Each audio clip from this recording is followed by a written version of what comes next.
Welcome to the Trendy Engineering. Today we can see the topic of Zener diode. So in case of reverse biased condition, when the applied voltage is less than the breakdown voltage, then there is a hardly any flow of current through the diode. But as soon as the voltage across the diode is more than the breakdown voltage, then suddenly lot of current starts flowing in the reverse direction. So this region of operation of the diode is known as the breakdown region of operation. So for the normal diode, this operation should be avoided. But there are some diodes which are meant to be used in this breakdown region, and these diodes are known as the Zener diode. Actually, the Zener diode is basically like an ordinary PN junction diode, but normally operated in reverse biased condition.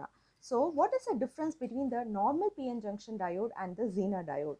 So in the normal PN junction diode, it is lightly doped, and for the Zener diode, it is heavily doped.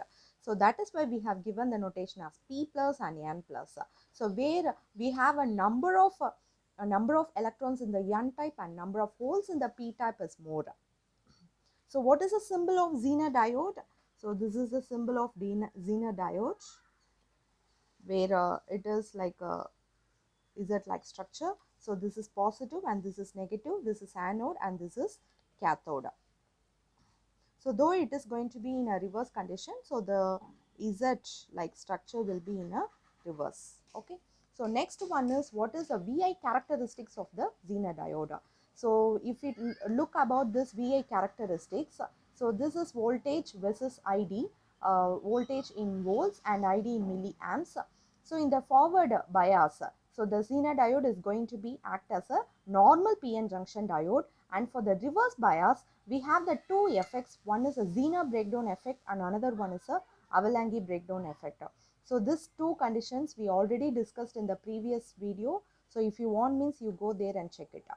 So the first one is Avalanche breakdown. This Avalanche breakdown normally occurs in the PN junction diode, and in the Zener breakdown, this Zener breakdown only will be occurs in the Zener diode. And we have already discussed the Avalanche and Zener. If you want, means you go there and check it out. So in the next one is, we are going to draw the equivalent circuit of the Zener diode. What is the equivalent circuit? This is positive and this is negative. So this one, I'm going to draw the equivalent circuit of the Zener diode. So what is the equivalent circuit means? So we will have a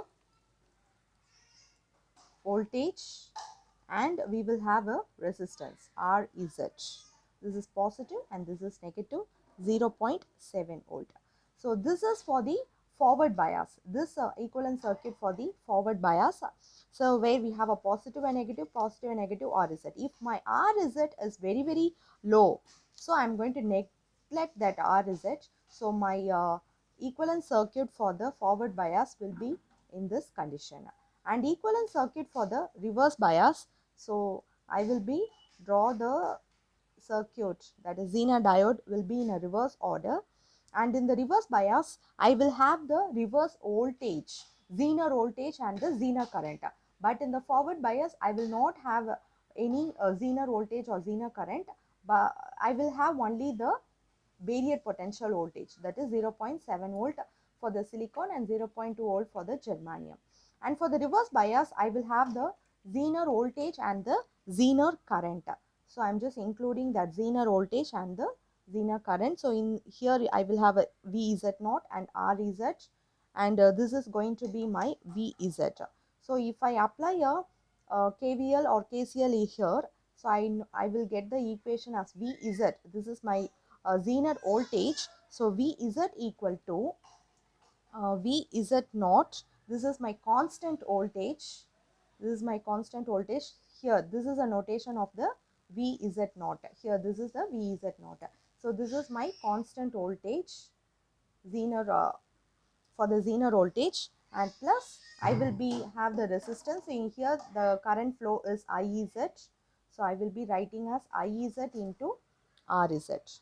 So for my, if RZ have 1 by slope, so my RZ value will become 0. So V is equal to, I will get a V is naught, that is for the Zener voltage I will get the constant voltage. So in order to get, I got the constant voltage, this Zener diode can be act as a voltage regulator.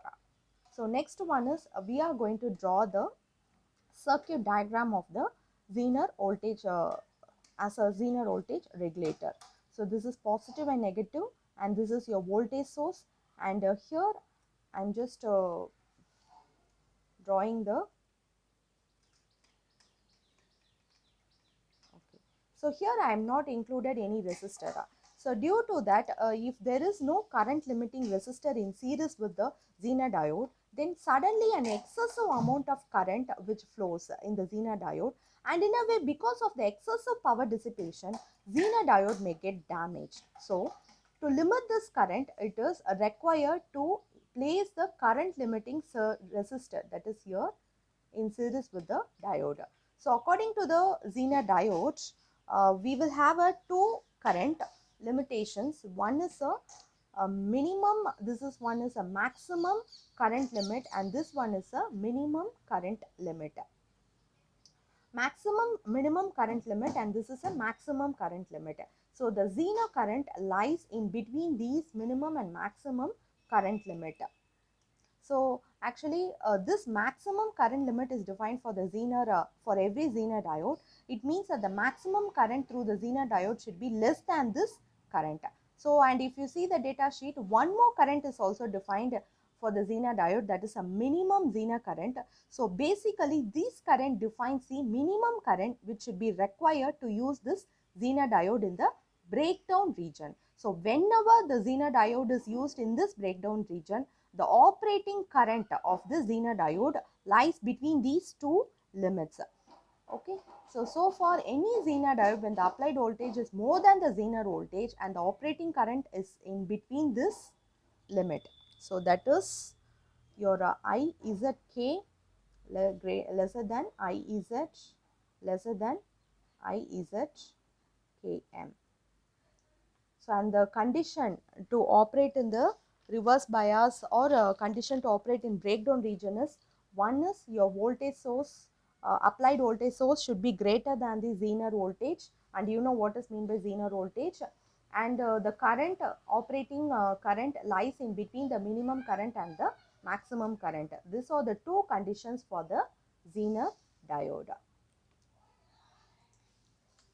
And one more thing is, and for the Avalanche breakdown and the Zener breakdown, so the breakdown voltage, so the breakdown voltage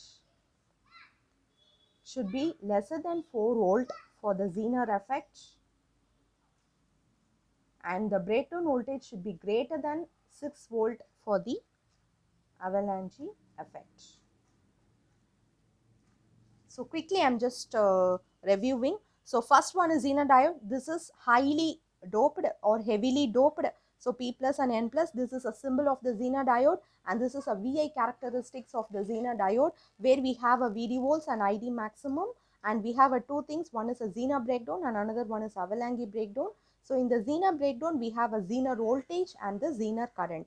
In terms of current, we have a minimum Zener current and the maximum Zener current, and for the minimum Zener current, I mean the operating of the Zener current should lies in between the minimum and maximum Zener current, and this Avalanche breakdown is for the PN junction diode. And regarding, this is a equivalent circuit for the during the forward bias. This is a barrier potential voltage, and this is a resistance, and if you neglect this resistance value because it is very small, so I will be writing as for the forward bias the resistance will be very small, so I'm just neglecting this. So I will have a plus or minus 0.7 volt, and for the reverse bias we will have a Zener voltage and the Zener current. So V is at not R is at, in the R is at the current flows is I is at, and total is V is at, V is at equal to V is at not plus I is at into R is at. V is at not is my constant voltage. So this is my constant voltage.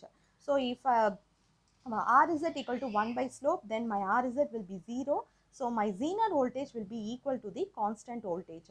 So due to this condition, my Zener diode can be used as a voltage regulator. So this is a circuit diagram of the Zener diode, where we have applied voltage source, Zener diode and the resistance. So initially, if you are not placed any current limiting resistor, then there will be more current flows inside the Zener diode, so it will damage the Zener diode. So we have to place the current limiting resistor over here. So the condition to operate in the breakdown region for the Zener diode, the first one is your applied voltage should be greater than the Zener voltage, and the second condition is your current your operating current should lies in between the minimum Zener current and the maximum Zener current. And for the breakdown voltage should be lesser than 4 volt for the Zener effect and should be greater than 6 volt for the Avalanche effect. Thank you.